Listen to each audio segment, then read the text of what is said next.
So, good evening everyone. Tonight, meron tayong kasama na ngayon ko lang din nalaman na kababayan ko pala siya. I've been struck or na-inspire ako sa kanyang latest post before about the startup ecosystem in the countryside. So, bibihira kasi yung ganito mga advocates sa within this age, no? Bibihira yung ganito kung napapansin na advocate yung innovation sa anyway. I think kasi he's from my province as well, no? So and anyway, without further ado, let me introduce you to Sir JP. Yan. So good evening, Sir JP. John Paul. Hello. Good evening, Sir Oscar. So, how do we start ba? Should I introduce myself? Yeah, yes, let's do this. Okay, so hi. So this would be my first podcast setup, so please bear with me. Yeah. So I am John Paul Curada. You can call me JP along this talk. JP na lang. So para sa background ko siguro, sige. Mag-start na lang ako sa high school kasi di pa naman ako tapos ng college.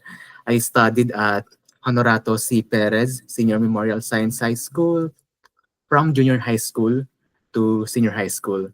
Katabi lang namin yung Wesleyan University kung saan nagtuturo si Sir. At dun sa Sayhay, dun ako nahasa at na-develop ng husto dahil siniksik talaga kami roon ng gawain at kalaman. And I graduated there last July 2023, last year, as their class valedictorian. Then, backstory na lang din siguro, since ICT to related and about tech and so on. Backstory lang, wala talaga sa plano ko before na mag-aral at pumasok sa tech industry. Nung high school ako, or junior high school, mukhang bibig ko dati na magiging engineer ako. Like, siguro marami naman na ito yung naging pangarap noon eh. Civil engineer pa ako noon. Pero my mindset started to shift during the pandemic. Grade 9 ako noon. Inisip ko na kung anong kukunin kong track sa senior high. Iniisip ko na yung magiging career ko, future ko, and so on. Then I remembered the advice of my tita. What if try ko raw explore yung tech? At what if try ko raw aralin yung Python? Pero sa loob-loob ko, nung grade 8 nga ako, hindi naman ako ganoon kagaling o marunong sa programming class. Ba't ko pa aralin, di ba? Pero trinay ko naman. Back then kasi nung pandemic, I was so disciplined and motivated to improve day by day. I was so hungry to learn. So I started it. I began learning Python and so on. So nakatch na to yung interest ko. Nakatch ng tech yung interest ko. Kasi yung mahilig ako sa math, I love math. And nakikita ko kung paano ina-apply sa programming yung mga mathematical concepts from algebra, functions, to calculus. So basically, I was able to see how mathematics is applied sa programming. And back up pa nito, yung English-based syntax ng Python. So what I mean is, sobrang daling aralin ng Python programming language. So nakatch talaga nito yung interest ko. At noon, nag-iisip-isip na ako ng career. Ayoko naman na puro code lang eh. Kasi baka isipin ng iba, kapag nasa tech ka, puro code lang ginagawa. Puro programming, puro code and so on. And hindi ako ganun tao. So, X sa akin yung mga, hindi naman X pero hindi ako mahilig sa, kunwari, web development, kung saan umuubo ka lang ng mga, or nag-code ka lang all the day. Ang gusto ko na-apply ko rin yung research skills ko. Especially mathematical and statistic skills siguro. Kasi nung high school kasi, sa Sayhay, yun nga, siniksik kami sa mga research, kaya natuto at nasanay na lang talaga ako. And mahilig din na kasi ako sa mahilig din ako sa magbasa ng data-driven stories or kapag may information, ask ko lagi, ano reference niyan? Anong data ginamit dyan? And with that, doon ako na-introduce, tapos doon ko na-explore yung data science. And siguro, di na siya ganun. Ngayon, data science parang common na siya. Hindi pa naman common, pero alam na siya ng karamihan. Pero dati kasi, hindi pa ganoon ka talamak or hindi pa ganoon ka sikat yung data science, AI, machine learning noon. Grade 10 ako noon, decidido na ako. Gusto ko maging data professional. Interested talaga ako sa data science, machine learning, at AI. So, that's my backstory. And, so, should I continue po ba sa mga credentials, sir? Yeah, go on. Sige. Okay, so, credentials siguro Gusto ko lahat since, ng kinukwento mo. sorry. Sige, So, sige. credentials, I am still a second year student under BS Computer Science program at Polytechnic University of the Philippines, PUP. But for my credentials, I am an Amazon Web Services or AWS certified cloud practitioner and Datacom certified Python data associate. Sa work experience ko naman, I've been a digital marketing apprentice at SQL Labs under Asian Development Bank ADB partnership, where we help Marikina artisans utilize AI to market their products and thrive in digital platform. And also, I was also a machine learning engineer at Omdena, where I contributed to 5 projects worldwide sa Nigeria, US, at Bangladesh, and other local chapters. So I work with international data and AI professionals and even enthusiasts to solve a problem, a social issue in that local chapter using data science, AI, and other advanced technologies. Pero voluntary role lang yan. Although matinik ang selection process doon, hindi siya katumbas ng employment experience. But right now, ngayon naman, I am a data engineering intern at Virtuals, a Malaysian-based startup that develops agentic AI. So for my current and active organizations, siguro, eto mga student organizations lang naman to sa PUP. So basically, data and machine learning lead at Google Developer Group on campus PUP, department head ng Department of Data Technologies sa AWS Cloud Club PUP, and also the Startup Development Director at AWS Innovators. Malalaking titles yon, director, lead, pero take note, university-wide organizations lang siya, except sa AWS Innovators kasi this is the first in the country partnered with Amazon Web Services. Now, for achievements, para lang siguro masabi natin na may credibility naman ako kahit paano. I won International Data Science Competition by Datacamp, where I competed with 7,000 participants globally. And champion din ako sa Ascent Data Storytelling Challenge hosted by UP Statistical Society, where I competed with other students from Pisay at iba pang high schools sa Philippines. At last year nun, nung 2023 pa. Sa team-based naman, so eto na, yung sa mga startups, sa mga hackathons, ideathons. Una, nung first year ako, together with mga recently ko lang nakilala sa PUP, we won the Soul Searchers Hackathon with SQL Labs, hosted by SQL Labs, where we propose an e-commerce platform localized for Marikina artisans that would surely attract Gen Zs. Naging finalist din kami sa, ang tawag doon, sa recent Hack for Health. Ito yung t-shirt na yun, sa Hack for Health 2023, hosted by Development Academy of the Philippines, or DAP, and partnered with DOH. And also, together with my teams, dahil nahasa na rin kami, we joined and championed the Start Hackathon 2023 last December, where we received seed funding to develop the MVP of our idea. And from that competition also, or hackathon, we were incubated by UPLB Technology Transfer and Business Development Office, or kilala siya as UPLB TTBDO. And we plan to develop our startup with the fund and knowledge we received. Pero ngayon kasi, we're focusing muna on academics and upskilling ourselves.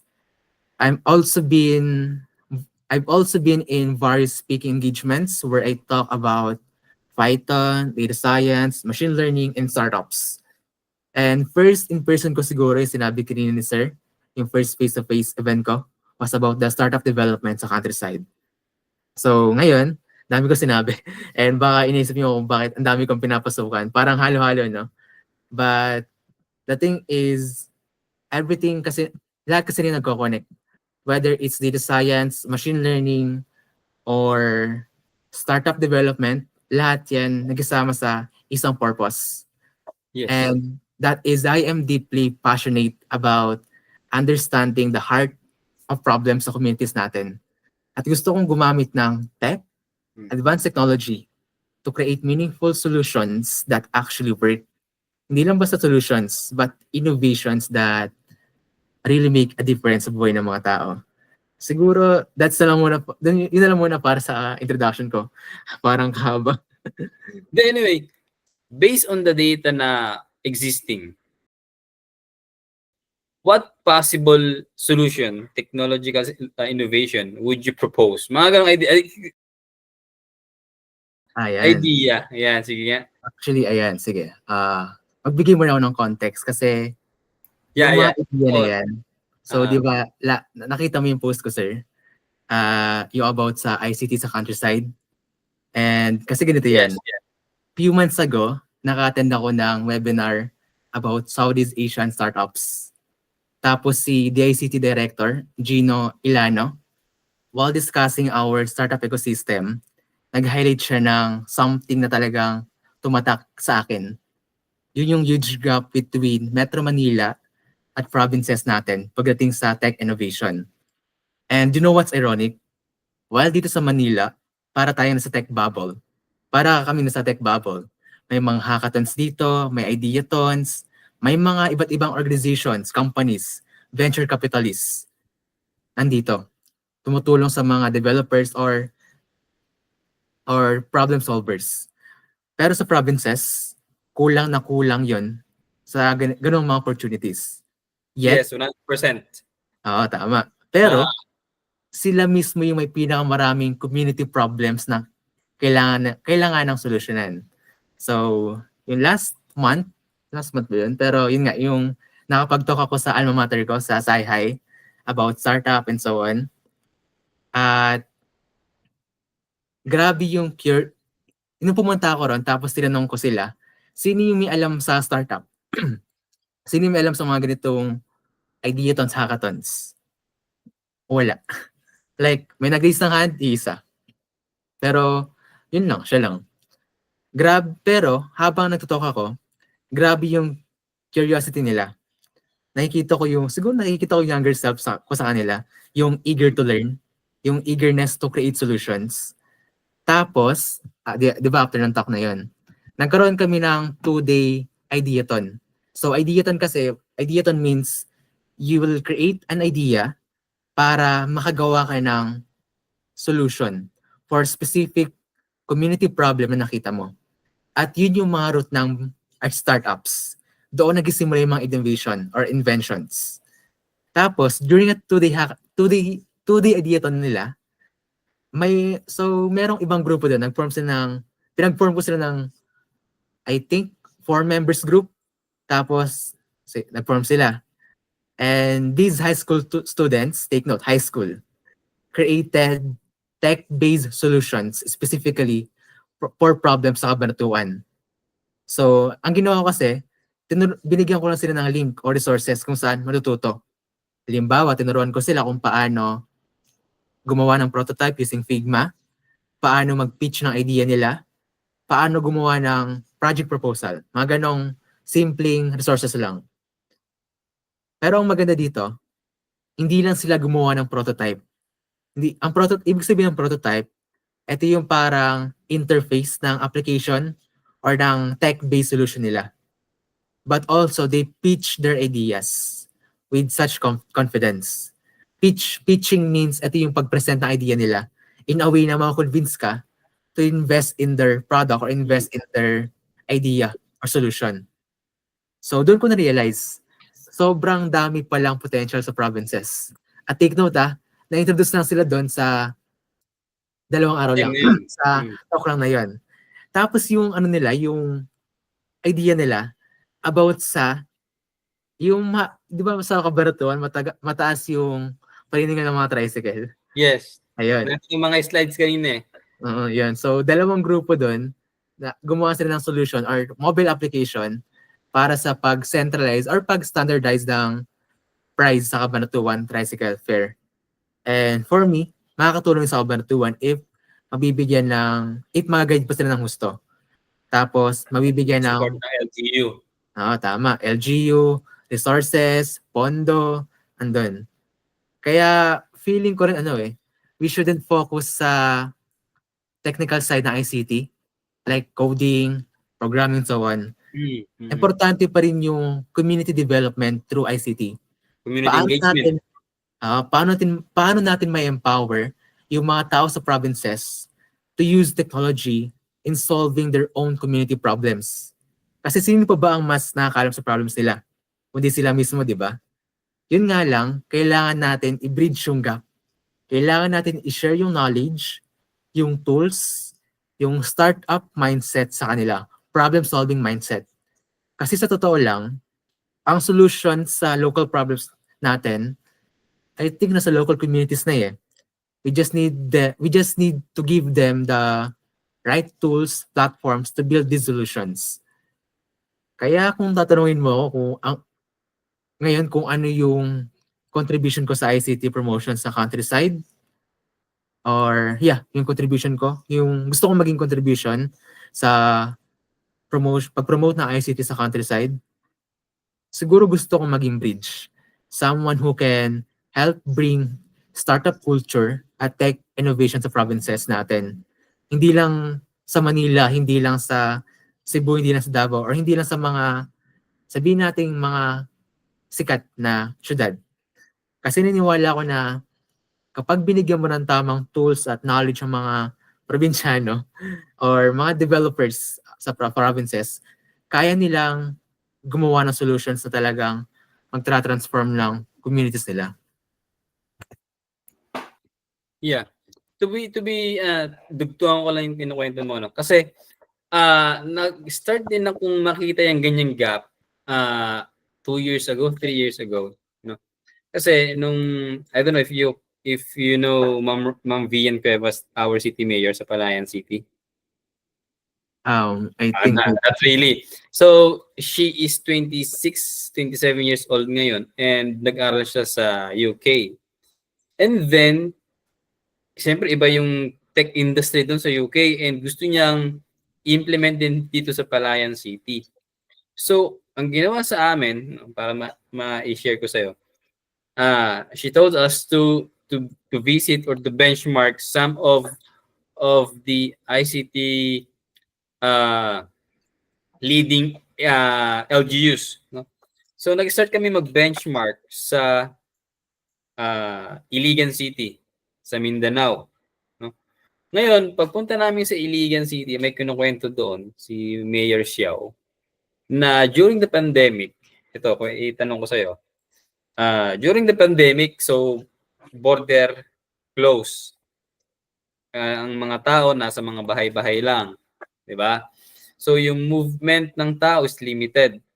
Ngayon, ang tanong sa amin ng mayor ng Iligan City, kung close ang border, ang mga tao ay nasa kanilang mga bahay lang. Ang economy ba ng LGU or namin is bababa, hihinto. So sa madaling isip, dapat walang movement yung economy nila. Either bumaba or mag-maintain lang. Alam mo sinabi ng mayor ng Iligan City sa Mindanao? Nag-boost ang economy nila. Why? Because yung kanilang community is nakabase sa ICT. Napakadaming estudyante doon, freelancer. Ang sabi sa amin, high school students may kani-kaniya mga portfolio. May mga portfolio sila, yung daw mga high school students doon mas mataas pang kinikita sa mga teacher, mga public teachers. Why? Na-train kasi sila, I don't know if aware ka sa MSU, Mindanao State University. Mm. Yes. Yung tech nila. Yes. Yung MSU na yon is based on their claims, number 1 sa Southeast Asia na nagpo-produce ng mga computer scientists or IT professionals. So, yung mga high school, yung mga college students, may mga portfolios, freelancing portfolios, mga bagets pa lang, mga freelancers na, mga bagets pa lang, mga vloggers na, may kani-kani. Alam mo, nung nagpunta kami doon, ang instruction sa kanila nung mayor nila, dapat hindi lang Starbucks ang meron tayo dito. Lahat ng mga maliliit na coffee shops maging tambayan ng mga estudyante. Not totally tambayan in a way, pero isa siyang meeting place. Alam mo, pupunta kami sa isang coffee shop ng puro estudyante. Ang ginagawa ng mga estudyante, may mga kausap, may mga ka-meeting ng mga clients from abroad. Galing. Yes.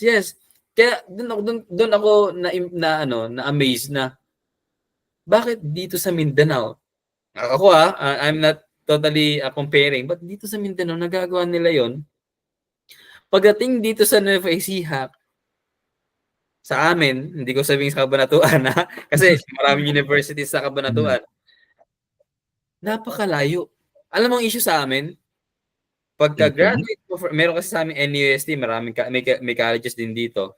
Pagka-graduate ng mga estudyante sa amin, ma-migrate, punta na Pampanga, punta ng Manila, yung talent pool namin, lumalabas, nauubos din. Pero sa kanila, ang instruction sa kanila ng mayor nila, pagka-produce mo ng mga estudyante, dapat nandito lang sila sa ating syudad. Why? Kasi pag may client sila abroad, syempre dollars yon, yung gagasto nila, doon lang din naman.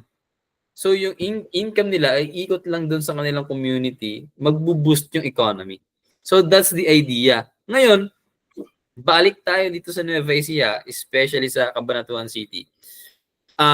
Hindi ako nagsabi na marami may gap. Pero I'm aware na meron talagang gap. Hindi ko lang din, yun nga, hindi pa naman siya data-driven claim. Pero, nito ko lang din naman nalaman, parang aware ka ba na merong TBI sa NUST? Ay, hindi. Yung Di ba? incubator? Yeah, may TBI ngayon dito sa NUST. Nito ko lang nalaman. Though, siguro 2 years old pa lang ang TBI dito. So, kung mapapansin mo, parang ngayon pa lang nag-i-start. Kako sana. Yung TBIs or technology business incubations dito sa atin. Ngayon, kung makita nga natin, no, ako, I myself, parang nakuha mo yung aking total advocacy na why not we start here sa ating province kasi meron talagang gap between diyan sa Manila and dito sa province of Nueva Ecija. Kung makikita mo, no, ako sa podcast ko, may na-interview ako from UPLB, si JR naman, John Robertson. Ang kanilang mga startups na about AI. Pero yung mga incubators natin dito, more on software development, no, hindi siya related sa AI. So there's a very big gap between how ICT is treated here in our province. No, so kung akong tatanungin, I think inisip ko na but hindi kaya maging partner ko kaya si JP. I don't know, naisip ko lang kasi I don't know kung nakikita nito ng iba. Nakita mo kasi yung talagang gap sa Nueva Ecija. Yes, napakalaki ng gap. Kasi nitong early this year, nung February yata or March, nag-talk ako sa DLSU. DLSU. Yes, nag-talk ako about education sa SDG 4, about education, na kapag ka talaga yung mga universities, napakadami universities, and ang pinupush nila is the involvement and the integration of ICT, mabilis ang pag-solve ng poverty. Kasi within the education sector, dun pa lang, yung sinasabi mo kanina, yung mga idea nila which is being supported by the local government unit or other entities, institutions, could basically help the community na humiwalay sa kahirapan. Ngayon, katulad ng sinabi mo kanina, sa ideathon pa lang, alam mo, naniniwala ako, JP, maraming magagaling talaga sa Nueva Ecija. Sobra. Napakaraming magagaling. Yung problema lang talaga, hindi sila aware kung paano gamitin yung talent nila. Kasi alam nila, traditionally, magtrabaho. Pagka-graduate ko dito, apply ako sa Pampanga, apply ako sa Manila, magsa-soft dev ako. Ayan. Wherein, tignan mo, kung ang mindset nila, katulad mo na, sayang yung talent ko kung di ako magkakaroon ng venture dito. Sayang yung talent ko pag hindi ako mag-start ng entrepreneurship ko dito. Diba? Ngayon, kung for example, yung idea mo, no? Ang dami mo ng meron kang hackathon na salihan, no? Kung yung idea mo, supported by the local government unit, for example, Cabanatuan City, and makita ng mga kabataan, just like you, na there is something there in ICT, I think, dadami ang investors din. Income din yun ng LGU. Tama.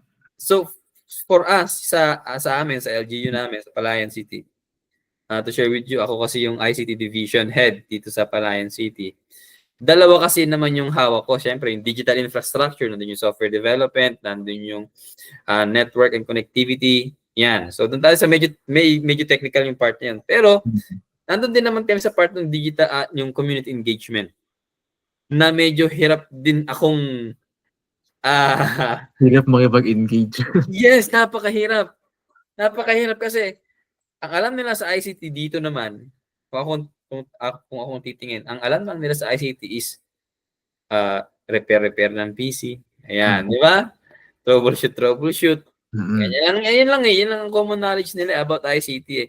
So for us, na medyo bata pa, yung division kasi namin is 3 years old pa lang. Napakahirap i-entertain ng mga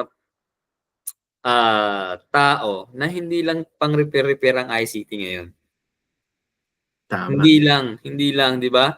Katulad nga nung sample namin sa Iligan City. Nung mga estudyante mo, mga freelancers na. Meron na silang mga clients kahit basic graphics design. At least meron na silang may yung talent nila na i-apply kaagad nila.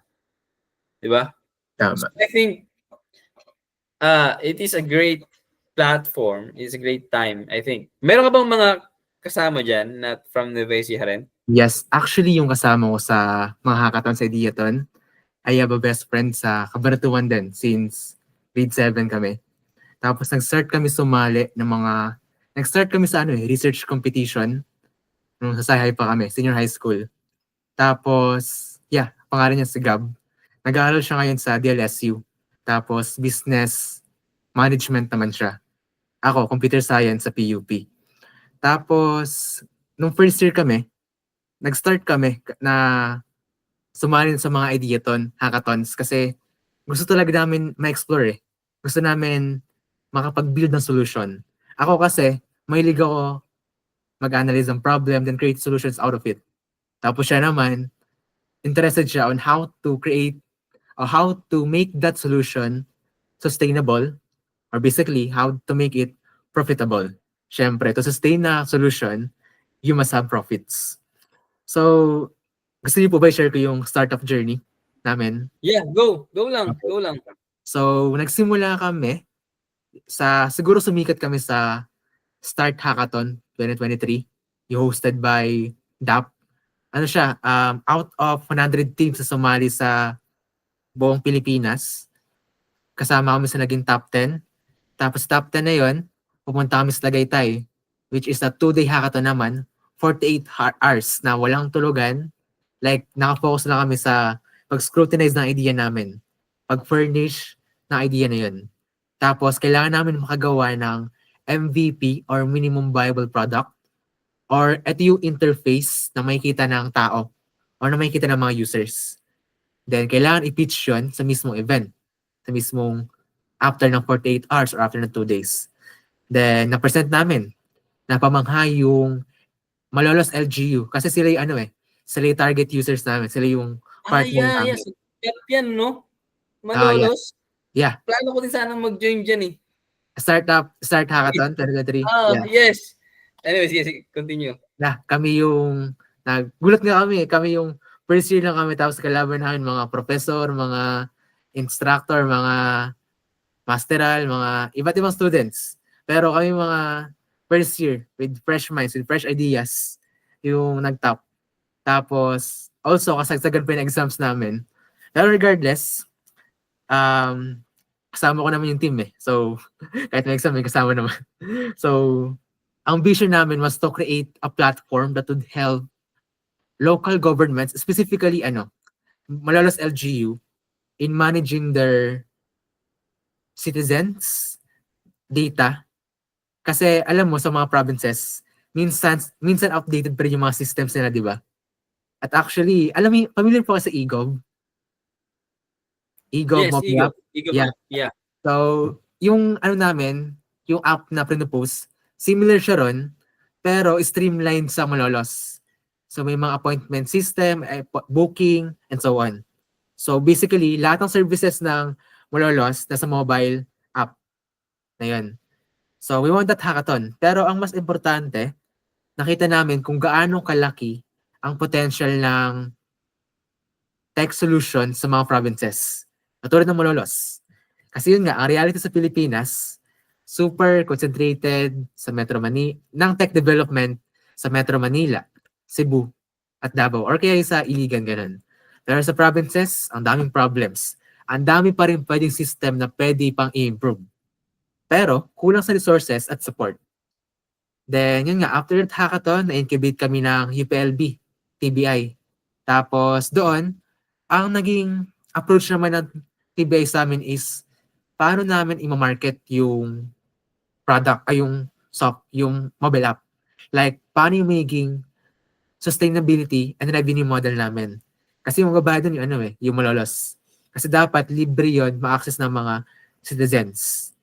So, doon ko na-realize na building a startup or building a tech solution isn't just about the tech or ICT. It's about understanding the community you're trying to help. And syempre, counting business side. Kasi kahit gaano kaganda ang solution mo, if hindi siya aligned sa needs ng community, wala rin. So, maraming beses kami nag-reiterate. Maraming beses kami nag-adjust ng features, maraming kami beses na nag-change ng buttons, and so on. And so right now, doon sa hackathon na yun, naka-receive kami ng 100,000 to create that solution or MVP. Tapos ngayon, na-adapt naman siya paunti-unti ng Malolos. Pero right now, we're taking things slow muna kasi yun nga, mga student pa kami. May mga priorities, academic commitments, and so on. Focus kami sa academics and upskilling. Pero yung vision namin na ma-bridge yung tech gap sa provinces, that's still very much alive pa rin. Kasi, alam mo, parang sabi na rin po, may certain magic sa provinces eh. May mga developers doon, or sabihin natin mga students, na sobrang talented. May mga problems na unique sa community nila, at may communities na eager for innovation. They just need the right platform and support. Kaya sa akin, ang startup journey ko isn't just about building a successful businesses. It's about creating opportunities para sa mga other developers also to empower other students or enthusiasts like me. Kasi kapag binigyan mo sila ng proper tools at guidance, kayang-kaya nila gawin yan. Tapos, yun nga, minsan nga iniisip ko, second year pa lang ako or first year ako noon. Pero grabe na exposure ko sa startup world. Pero I think that's exactly what we need eh. Fresh perspectives, young innovators who aren't afraid to dream big para sa provinces natin or kaya para mag-solve ng mga community problems. Kasi in the end, hindi naman abot sa edad yan. Yes. It's about having the heart to solve real problems for communities. Yung ano, 'di ba, Cabanatuan City ka and yung iyong tinulungang LG is Malolos. Mm. Anong feeling na yung talent ng Cabanatuan is ibang LG yung tinutulungan? Sige, anong feeling? Wala naman kami interest doon kasi Malolos LG yung partner, yung sponsor. Pero, yun nga. Kasi dalawa kami tiga Cabanatuan. Tapos yung iba ron, tiga Pangasinan, tiga Bulacan mismo. As meron pa tiga Malolos. Pero siguro, kung magagawa to sa Malolos, kayang-kaya rito sa Cabanatuan, di ba? Kailangan talaga namin ng pondo, ng suporta mula sa LGU. Kasi yung LGU ng Malolos, nung bumisita kami sa Malolos, doon pa lang sa nila, Kapitolyo. Yan. Parang meron sila mga innovative tech solutions na ron. Kunwari, may QR, merong mga RFID, merong mga kiosk machines, merong mga, yung sa tawag doon, yung parang machine, tapos face detection, tapos kung naka-face mask ka o hindi. So doon pa nakikita mo na ina-adapt nila yung tech, QICT. Tapos, bumisita rin kami sa Bulacan State University, sa BSU. Sikat yun. Tapos, doon din yung tech adoption nila, kung ko-compare mo sa sa kunwari PUP o kaya sa mga university sa Cabanatuan or sa ibang provinces, parang iba rin yung may mga projects din sa Bulacan State University na parang advanced solution na siya. Like, ang feel nga namin, ka-level niya yung Lasal. Like, may RFID, tapos Yeah, yung sa may Bulso, yung building doon na may elevator, yung ba yun sasabi mo? Yung digital library yan tawag nila doon eh.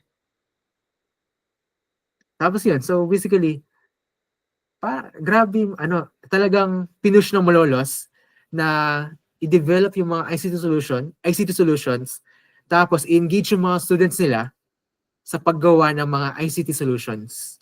So, yeah. So, nag-agree din ako sa dapat talaga may play or may role yung LGU sa pag-promote ng ICT sa isang province. I don't know kung na-share na sa inyo yung triple helix approach. Sorry, Triple helix approach. Hindi pa. The triple helix approach is the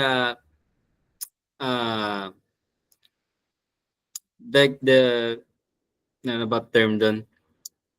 The alliances between the local government unit, the academe, and the industry or the business sector. LGU, academe, and industry. The business sector. Yes. Ang main idea dyan, you need the academe to produce the talent. Okay? The next one is the government. You need the government to provide assistance sa talent pool.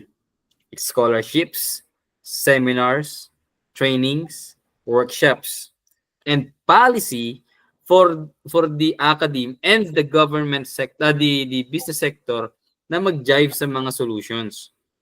And the business sector naman, kailangan nila, kasi sila nagsasabi, ito ang kailangan namin sa sector ngayon.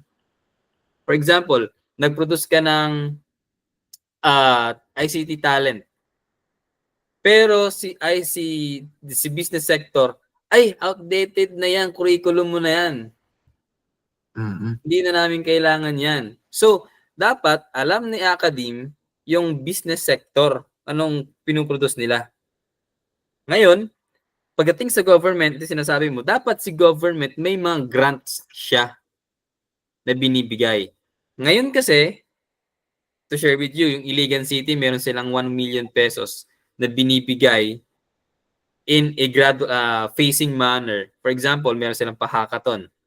Magbibigay silang 100,000 sa MSU na makapagbigay ng ganitong solution. Parang sa TBI din, sa IDEA, sa TBI. May mga ganun silang grants. Meron silang mga hackathons na si LGU mismo nagbibigay ng 100,000 support. Katulad sinabi mo, Start hackathon sa DAP. Yes. Malos LGU nagbigay. Yes, di ba? Ngayon, I don't know sa Kabanatuan kung meron, wala naman yata. Wala. Wala, di ba? Anyway, yun din natutunan ko na pag nagtulong si academe, si government and si business sector in providing the policies, the assistance, the support needed by the academe in the ICT sector, I think magbo-boost talaga yung community. So I hope na nakita mo dun yung importance ng collaboration and ng tatlong entities na yun. Kasi for example, yun yung pinaka-basic ng ICT development ng isang areas. Pagka hindi alam ni academe yung current situation ng industry, katulad ng hindi aligned. For example, gumraduate si ICT si student, hindi aligned sa current situation ng business, unemployment yan. Ano? Yes, that's the idea. Kaya nitong 2 years ago, nag-release si DICT ng skills framework. Itong skills framework na to, ito yung result ng collaboration ng government, ng academe, in the business sector. For example, gumraduate ako as computer scientist. Pagka-graduate ko kasi, hindi naman pwedeng dito ako papasok. No, hindi pwedeng ganun. Depende kung talaga magaling ka. Pero dun sa skills framework na yon, makikita mo yung path na pwede mong puntahan. For example, sa ComSci ka, pwede pumunta sa AI development pathway, pwede ka sa cybersecurity pathway. Malawak ng tech. Yes, napakalawak ng tech. So, that's the idea to share with you na we have to understand the basic principle of ICT development in the countryside.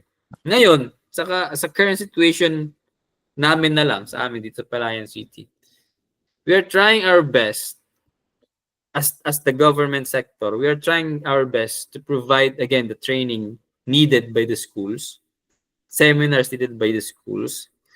When it comes to the funding, nag-request kami ngayon ng 500,000 pesos for the grants. However, ang problem naman namin ngayon is yung education sector namin. Yun talagang approach nila na pang-repair lang. Parang ang hirap na isabihin sa mga estudyante ngayon na hindi kasi talaga nila alam yung reality na sinasabi mo, yung gap between the Manila and the province. When it comes to ICT, napakalayo talaga. Yun ang pilit naming itinuturo sa community dito sa amin sa LGU na maraming pwedeng gawin sa ICT, especially sa startup scene. Totoo. Yes. Yun lang, napakahirap namin sa part namin sa government na isabihin sa kanila na dito na lang kayo, dito na lang kayo. I don't know, kailangan pa siguro ng konting panahon para makita nila yung importance. And on the other side naman, when it comes to the business sector here in Palayan City, I don't know, hindi rin kasi ganun kadami yung business sector namin. Though meron kaming PEZA accredited, if you know, the business hub. Yes, familiar po. By the way, sir, ilan po yung university sa Palayan? Sa Palayan City, we have the campus of NUST Atate Campus. We also have the ELJ, pero focus sila sa traditional courses, teaching, accountancy, yan.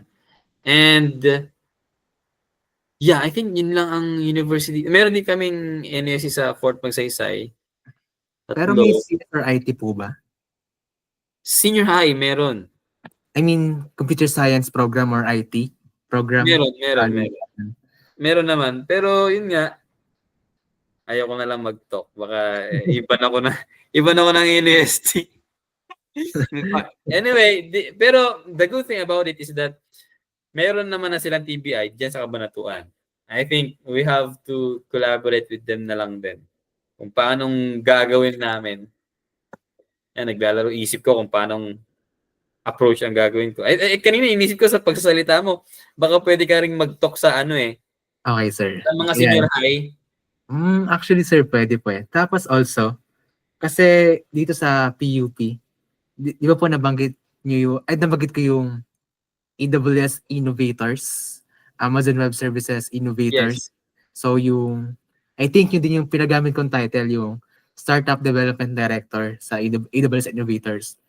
So next year pa lang po, next year pa lang po kami magi-start. Tapos, although AWS Innovators kasi background na lang muna, siya we're actually going to be the first Amazon Web Service back Innovators chapter sa buong Pilipinas. And medyo kinakabahan kami pero exciting kasi imagine we're building something from scratch. And ang vision namin is to create this space where students can really discover kung paano i-harness yung power ng AWS services para sa kanilang startup dreams. Pero syempre magsisimula kami sa basic like what is startup, paano mag-build ng solution from scratch, ano yung prototyping, and so on. So, hindi lang siya typical academic organization. So, we're envisioning it as thriving ecosystem siguro where students can explore kung paano gamitin ng cloud technology to solve real problems. Kasi sa ngayong age, sa paggawa ng solution, hindi lang yan basta hindi na siya kailangan marunong ka mag-code. What I mean is, hindi mo kailangan matuto mag-code para makagawa ng solution. You just need to have an idea.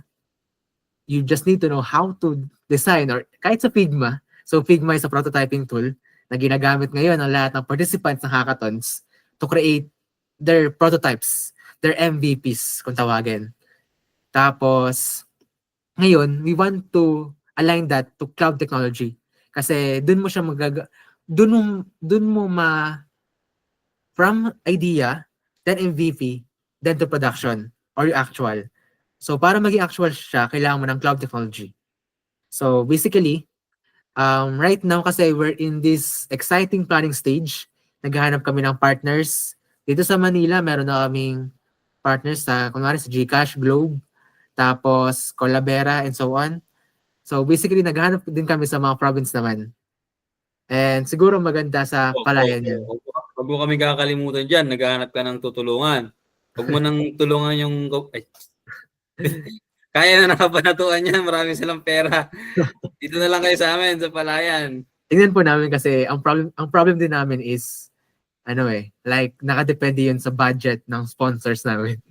Kasi sa kami? Parang 10 to 15 tapos may mga academic commitments pa.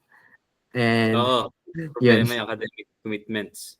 So, anyway, yung kami naman, AWS Innovators talaga, parang architect na carefully designing each detail. Tapos, although we will be starting sa next year pa, yung energy namin, anticipation ng team, ramdam na ramdam po na. Kasi, minsan yung waiting period, parang something big eh. Yun yung most thrilling part para sa amin. So, yeah, we will contact you, sir, if you need partners. Yeah, sige, banat lang ng banat. Kasi kung akong tatanungin, mas okay na student ang mag-share ng idea sa kapwa student. Tama. Unlike kami, sa government sector, iba kasi ang magiging approach namin eh. Diba? Kasi ako parang yung lang yan yung peer pressure ba? Kumbaga, kung yung peer mo is ganito yung mindset, bakit hindi ko mahawahan yung iba kong peer? Diba? Parang, ayun naisip ko, kaso mahirap talaga sa part namin. Hindi din namin ka-frequency. Or hindi namin alam kung anong ginagawa ng mga bagets ngayon sa baba. Kaya I think we have to tap the students like you. Yung problema kasi sa PUP pa kayo, the education institution here sa amin. Parang lang siya kasi makapag-provide lang ng graduates, I think. And parang pinipili pa sila. Oo. I think magagawa natin ng paraan 'yan. Gumawa na lang tayo ng way para mag-collab. Ilan kayo, 15? Hmm, Depende. nakadepende po kasi yun eh. Naka-open pa yung membership namin so baka dumami pa yung mag-apply. Pero Oo. yung directors, nasa 15 to 20 siguro. Hindi ko po alam yung exact bilang. I think si Mayor kasi, si Ma'am Vian, recently meron siyang kinreate na Youth Development Council, development something na focus on youth development. And I think in collaboration with the ICT, with us, I think madali natin ma-hit yung youth ngayon, especially in the education sector, in the academics, no. I think magugustuhan ni Mayor 'yan. I am 100% sure kasi ngayon nga lang sa ICT division is napaka-supportive niya na. What more kung the youth plus the ICT is mag-combine with partnership with you. Yan yung hinahanap natin na partnership, us and in the government, you in the academe. Di ba? Ang kulang na lang sa amin, business sector. Pero I am 100% sure sa business sector, nandiyan naman ang business hub. Nandiyan naman yung Sutherland, kako sana. Sutherland. Yeah, pwede nang slowly, step by step, pwede na mag-collab yung mga yan. So yeah, itong naisulat ko, Ideathon. I think ito din yung kailangan ng mga bagets ngayon eh. The Ideathon. Yeah. Will you please elaborate yung Ideathon? Paano nangyayari yan? Okay. So, Ideathon. So, basically, ang goal ng Ideathon from the word itself is to create and finalize an idea. So, basically, mag-i-start ka sa brainstorming. Like, you will research, analyze problems na nasa community mo, sa community natin. Ano yung mga problema na pinakailangan natin gawa ng solusyon? Ano yung mga existing solutions naman na pwede pa natin ma-improve? So ngayon, after identifying those problems, dyan ka na mag-i-start gumawa ng solution or idea mo. Meron dyan framework eh. Yung parang impact saka effort, then yung may quadrant, tapos kung ano yung nasa high impact tapos low effort, yun yung pinaka-best idea. Then, after mo magkaroon ng idea, solution, so basically, karamihan kasi, usually, ang kailangan natin is tech-based na eh. Kasi we are in this digital age na. So karamihan talaga ng mga sumasali sa hackathons, ideathons, ay gumagawa ng mobile application, web applications, or kaya kung medyo advanced artificial intelligence models, machine learning models, dashboards, and so on.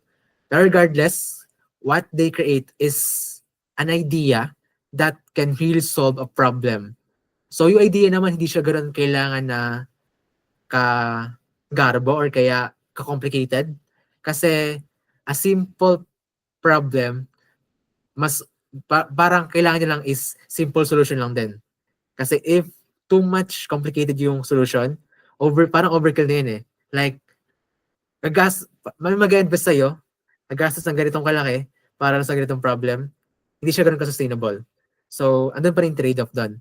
So, Ideathon is about encouraging students to partake and create solutions, build solutions, ideate solutions that will solve the community problem they found in their communities. And ang kailangan naman dito is, ang output is, ma-pitch nila yung idea, ma-pitch sa iyo. So, meron silang user persona, idea, tapos objective, tapos sustainability model. Like, paano nila sustain yung idea na yun or yung product na yun. Tapos, yung iba kasi, yung ibang nagpapa-ideathon, nagpapa-require pa ng tinatawag na minimum viable product or MVP or kaya prototype. Like, ano yung pwedeng makita nila? Interface. Simple interface na pwede nila makita. Para lang matulungan yung investors or stakeholders ma-imagine yung idea nila. Pero yung iba naman, kahit wala ng MVP. Pero yeah, idea to naman is talagang nakafocus sa idea. Tapos, syempre, may word na hackathon, di ba? Ano Yes. yung pinagkaiba ng ideathon sa hackathon? Yun yung Sa actual na hackathon, eh. ito yung kinakailangan talaga, required yung MVP. Or yung iba, kailangan ng working product na. Yung parang sa beta testing na, yung na-develop na application, na code na, yun yung mga hackathons naman. Ideathon, nasa ano lang, parang idea talaga itself. Hmm. Tapos output, pitching, tapos simple interface. Hackathon, Yun yung para initial app nagti-3 lang. days sila eh. Yun yung Ha? mga hackathon eh. 3 days na magkakasama sa isang Oo, area eh. Walang like, labasan eh. Di walang ba? tulugan. Oo, walang tulugan. Kasi nung nag-talk ako sa DLSU, after our talk, is yun na. 24-hour hackathon na yun. Ang Hmm, sinolve nilang hackathon is about yun nga, the education sector. Anong mga ideas nila na pwede nila i-pitch sa education sector, no? But I think based on our discussion tonight, I think mag-i-start muna pinakamadali is yung ideathon. yun. But Doon din based yung, on your experience, JP, how long would it take ah, for siyempre kailangan yan parang intro muna eh, di ba? kailangan, Meron ba kayong ano ba tawag doon? Parang course sa ideathon or sinusunod up na steps? um, yung ginawa ko sa Kabanatuan kasi, yung sa Sayhay nun, nagpa-ideathon ako rin. Pero, dahil sobrang time constraint yun, hindi na Yes. May full time life. constraints yan eh. Mm. Sige. Pero dapat, mag-start muna sa workshop 1, design thinking. How to create an idea. Dito mo explain yung mga frameworks. Yung para sa impact effort matrix na yun. Tapos, tutulungan mo sila on how to understand their users, how to understand their target users, the market, for their, ay basically pala, tutulungan mo sila maghanap ng problem muna. Tapos after identifying yung problem, tutulungan mo sila on how to find, I mean how to understand yung root ng mga users na nakaka-experience ng problem na yan. So after nun, dun kasi ikot yung design thinking eh. Ideation, brainstorming, tapos yung paggawa ng simple idea.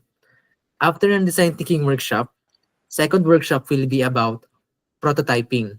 So ito yung ang ginagamit naming platform for prototyping, and usually ito na siguro yung ginagamit ng lahat na sumasali sa mga ideathons or hackathons. Ang tawag sa kanya ay Figma. So Figma is an UI UX tool na Yes. ginagamit namin to prototype, to create a simple interface or ma-visualize namin yung idea namin. Then after that, workshop 1, design thinking, workshop 2, prototyping, workshop 3, about naman sa pitching. Like, how can they effectively pitch their idea? How can they deliver their idea? Like, kasi merong proper way of pitching. Pitching, kasi ang pinagkaiba niya sa traditional or yung alam na students na research presentation, yung research kasi more on objective level, diba? Like, ito yung mga data, ito yung mga analysis and so on. Like, objective.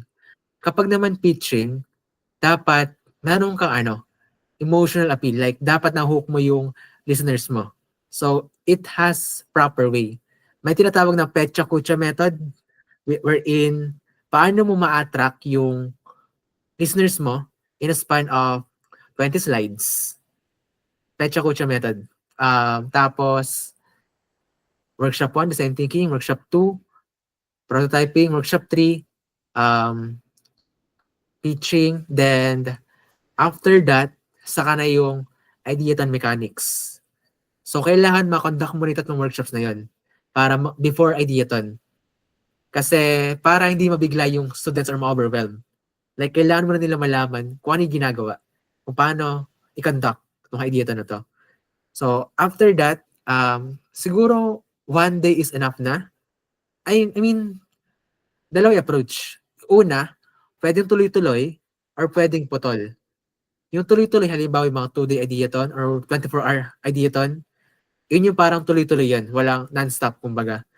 Pero Kung ano, may interrupt kita. Kung ang magiging target audience mo is high school, anong mas okay, yung 24 o yung 24 or yung magkahiwalay? I think magkahiwalay po. Ngayon, Kasi kung college students, college pwede students, siguro eh, tuloy-tuloy. 24. Okay, Mm. sige, go. So, kapag yun nga, high school naman, mas maganda kung bigyan mo sila ng time on brainstorming, like 1 day or kaya 2 days brainstorming. Tapos 1 day prototyping, tapos 1 day pitching para ma-absorb nila lahat. Then, tapos isang day, yung face-to-face to pitch their idea. Tapos, pangalawa, sa mga college students, yung sa amin kasi ginagawa, like tuloy-tuloy talaga eh. Siguro yung pinakamatagal ko na experience, 48 hours, which is, 2 day, tuloy-tuloy. Kaso lang, ang cons nun, yung DAP, napagkasta siguro kasi, syempre, papakainin mo kami. Na may pondo yung DAP, mayaman yung DAP. Yun nga eh. Kaya Mayaman. naka-hotel pa kami nun. Pero if ever naman, cost efficient, yung bigyan sila ng time, bigyan sila a day for brainstorming, a day for prototyping, or a day for pitching. And also, meron kami sinarihan ng hackathon before sa Tech Up. Ang host nito ay yung PhilDev. So, PhilDev is a partner with Silicon Valley. Tapos, dito lang yun sa dito lang yun sa Manila. Yun, sadly, for Manila lang. Tapos, ang schools na nag-participate lang ay 8. FEU, PUP, UP, DLSU, Yung ADMO. malalaki. Tapos, yun. Ang ginawa nila, so, putol-putol siya. So, nag-start sa workshop 1, design thinking. Workshop 2, prototyping. Tapos, after ng prototyping, nag-conduct na sila ng hackathon. Ay, ideathon. Like, nag-start na yung parang timer nila para mag-start na yung brainstorming ng mga grupo, mag-start na yung prototyping. Tapos 2 araw yon. Tapos after ng 2 araw na yon, nagkaroon ng pitching workshop. Tapos after ng pitching workshop, saka na yung pitching or demo day na tinatawag. So, ganun yung approach na ginawa nila. Okay. So ngayon, nag-iisip na ako ng pwedeng mangyari. I think yung ideathon could be one of our projects this coming year. This year, 2024? 25. Tapos, then, ang inis ko ngayon kung mag-invite kami ng universities outside eh. Baka, or I think pwede siguro universities outside Palayan City, but the twist there is mga citizens ng Palayan, I think. Ang maganda sir ko yung target users. Like kasi sa bawat ideathon or bawat hackathon, nagpo-provide ka na as organizer, nagpo-provide na tayo ng tema. Like, ano yung mga problem statements or challenges na kailangan nilang gawa ng solution. Karamihan ng, lahat ng hackathons, ideathons na nasalihan ko, lahat yon meron ng fixed na problem statements. Doon na kami ikot. Halimbawa, sa Start Hackathon, kailangan ma-improve namin yung Malolos LGU. So, yun, wala kaming choice.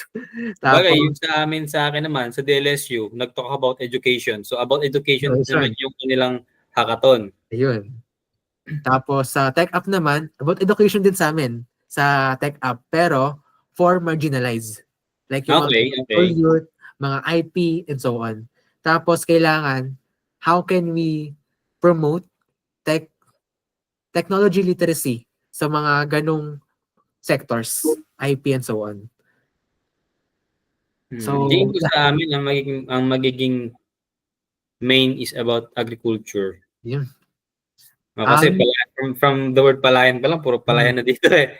And then we also have these agriculture sector na farm tourism. And aside from farm tourism, meron din kami nung yung mga storage kasi meron dito sa Palayan City, mga cold storages. May mga products din kami, calamansi. I don't know, it's a big sector sa amin, but definitely, siguro we have to narrow it down para mas madaling mag-grasp ng mga estudyante yung idea. Anyway, I think we have to collaborate talaga with regards to that. Kasi doon mag-start yung advocacy natin, both advocacy natin na the startup scene in the countryside. Kasi sa idea to nag-start lahat ideas, then sa hackathons. Yep. And then pagka merong magagandang idea yung lumabas doon sa mga pitching natin, then here comes the investors. Pwede mag-grant, tapos yung from that Yes. grant, ayun na, solution. Tropa pa natin yung mga taga DICT. Yan. Hindi pwedeng hindi na tayo bigyan ng grants. I think, yeah. Tingin ko maganda. Ito siguro, may iba ko. Naalala ko lang. Walang AWS, Google Development Council dito sa Nueva Ecija. Anong masasabi mo? Bala ko rin, lati kasi inisip ko rin what if nag-aaral ako sa dyan sa CLSU, Central Luzon State U. Okay.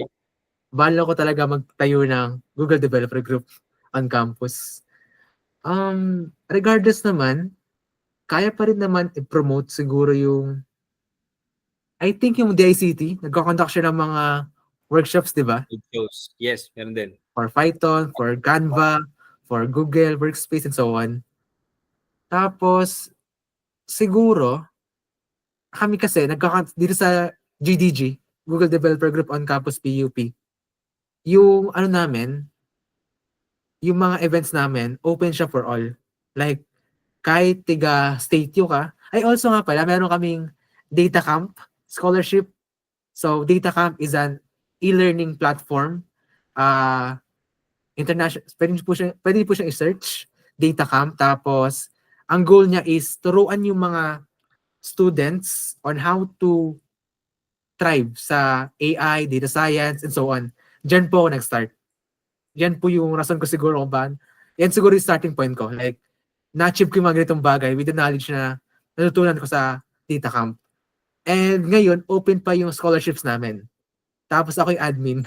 So, if you want, sir, you can share ko may link, tapos i-share nyo siya sa CS or IT students, tapos, yeah, they can apply. Tapos, I'm willing to accept them. Tapos, partnership kasi yon with Datacamp, tapos GDG PUP. And meron pa kaming slots. So, pwede po siya. Actually, in-invite ko yung mga SAHI students na mag-take para, syempre, as early as now, ma-introduce sila sa AI, sa machine learning, sa advanced technologies. Like, hindi lang yung mga digital literacy, hindi yung mga basic digital literacy platforms like Google, Canva, and so on, but also yung mga advanced na. Kasi at this age, ngayon kasi nasa infancy AI pero sobrang laki ng potential niya. Pero yeah. So, kahit walang AWS or GDG dyan, Google Group, siguro we can still connect with them, the students. And yung AWS Innovators po, open po kami for partnership. So, pwede po yung pag-usapan. Kakausapin ko lang din siguro yung pinaka-lead namin. Okay. Anyway, siguro ito, one of the few last questions ko, when it comes to the startup scene. Ano ba ang nakikita mo na biggest challenge natin sa startup dito sa Nueva Ecija? Biggest challenge sa startup sa Nueva Ecija? Nueva Ecija. So, una,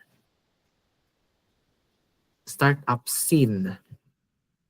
Siguro yun nga, aside from yung support ng LGU, like, kulang tayo sa mga university halimbawa. Wala ko nababalita na nagka-conduct halimbawa ng workshop for this startup, for this TBI, sa Cabanatuan or sa NUST. Kasi marami yung kabatch na taga NUST. So basically may mga kakilala rin ako sa CSIT. So kulang doon sa mga, kailangan kasi ma-introduce muna yung mga concepts na yun sa mga college students or sabihin natin young techpreneurs, potential techpreneurs, di ba? So kulang na kulang pa po yan para sa akin. Yung mindset din siguro. Kasi sa Nueva Ecija, super strong ng agriculture identity natin, di ba? Which is great.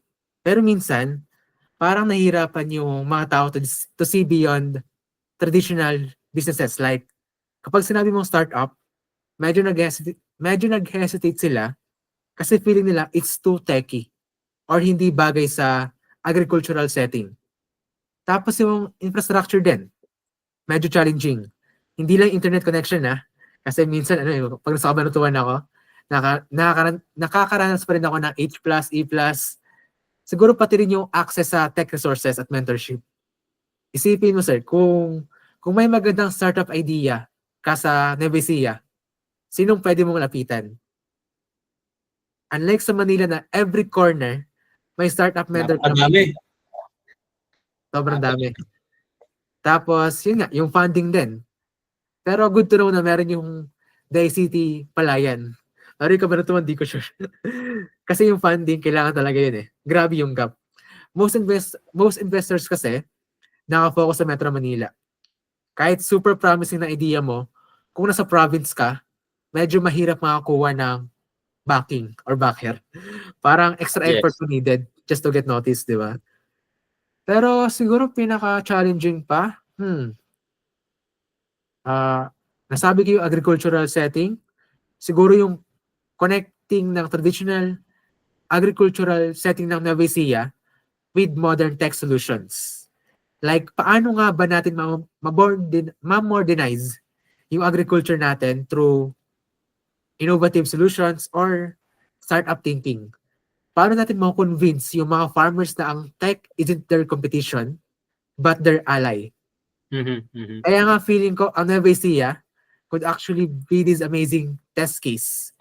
Imagine kung ma-figure out natin kung paano i-bridge yung gap between traditional agriculture at modern tech innovation, para siyang puzzle na once na-solve natin, tuloy-tuloy na. I-apply sa ibang agricultural provinces din. Although yung Nueva Ecija pinakamalaki So, yung mga challenges, hindi sila walls Para silang opportunities in disguise. Yes.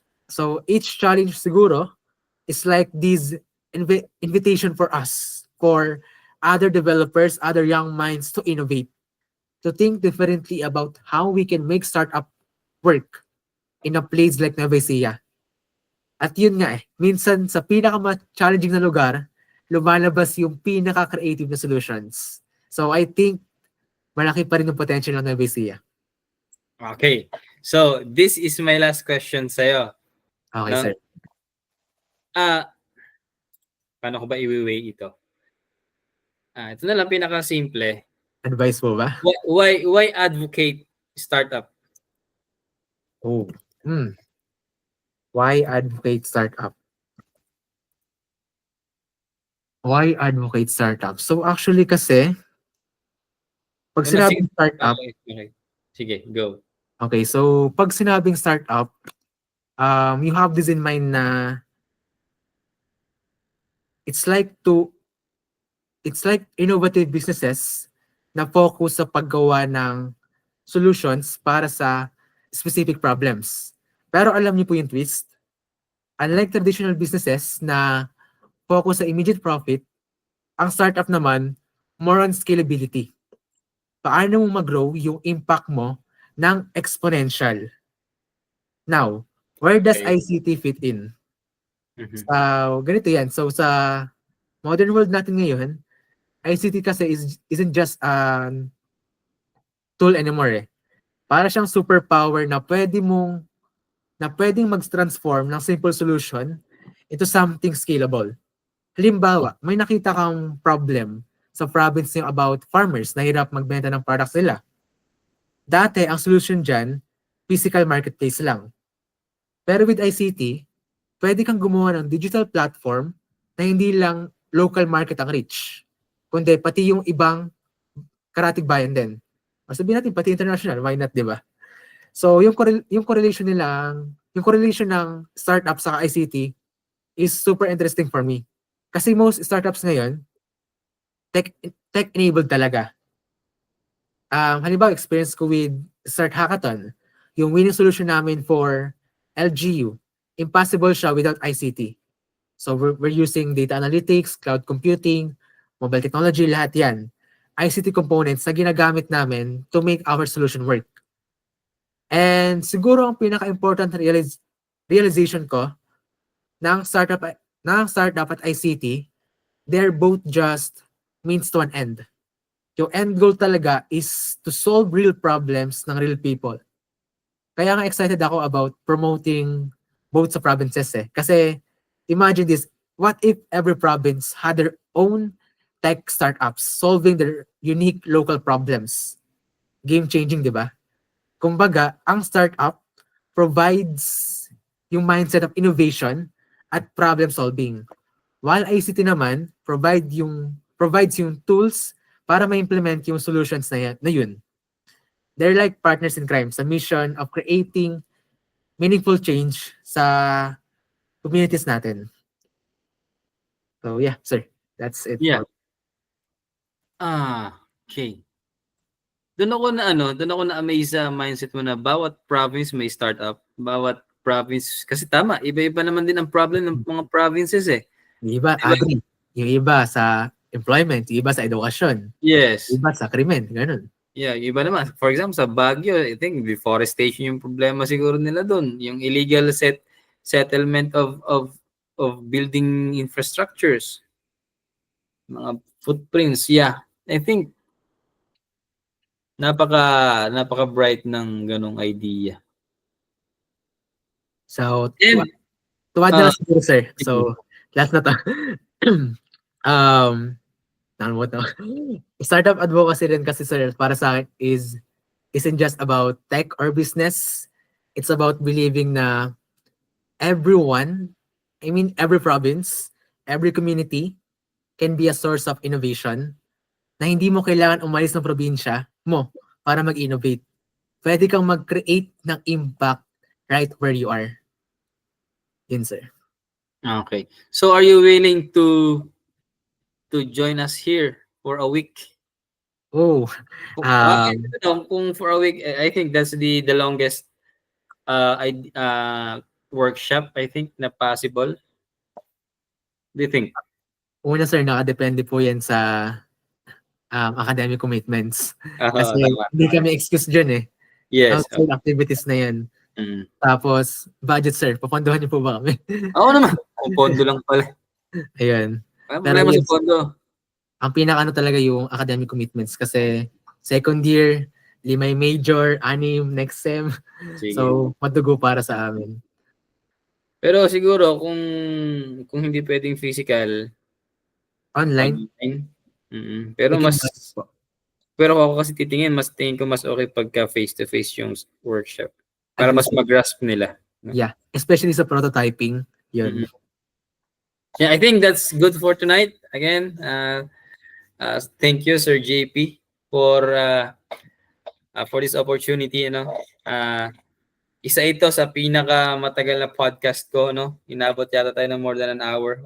Kasi I am amazed na from my province, Karatig, LGU lang din, na meron may nakakita ng actual problem na meron ngayon. Unang-una, the technology gap ng Manila and sa ibang provinces. And pangalawa is yun ngang support from the government, support from the business sector is kailangan din talaga to promote development in the countryside. And yun sa mga students like you na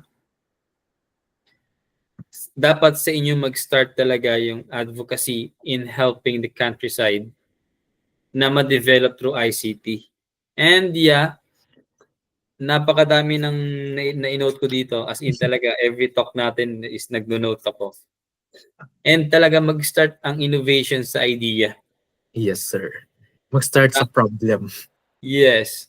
So if you have this problem, you have the idea to solve the problem, You have the platform, you have the support. I think ang kulang na lang doon is pitching and investment eh. Yep. And magbo-boom na siya. Yeah. Napakaganda ng ating usapan. I'm hoping na hindi dito nagtatapos ang ating collaboration and samahan, JP. Kasi second year student ka pa lang. And as a computer science student, meron ka pang 2 years parating. Baka after 2 years, baka ka na, meron ka ng startup na unicorn. I will say Pero I don't know, kasi young minds like you is nothing is impossible. Diba? You have the platforms, you have the wisdom, the idea, the strong will. Nakikita ko nasa inyo yan. So, last message na lang sa ating mga viewers. Ay, naka-live po ba ito? Hindi naman naka-live. Message? Sa mga students. Sige, sa mga students. Parang advice po ba, ganun? Yes. Siguro, I think wala pa ako sa position to give advice. Pero since, kasi I still have a lot to learn and experience pa.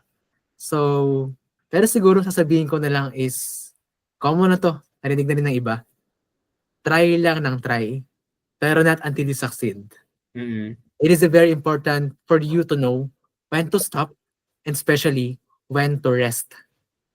So, try lang ng try.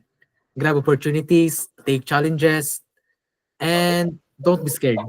Kasi for me, it's either you win or learn. And walang talo sa taong sumusubok.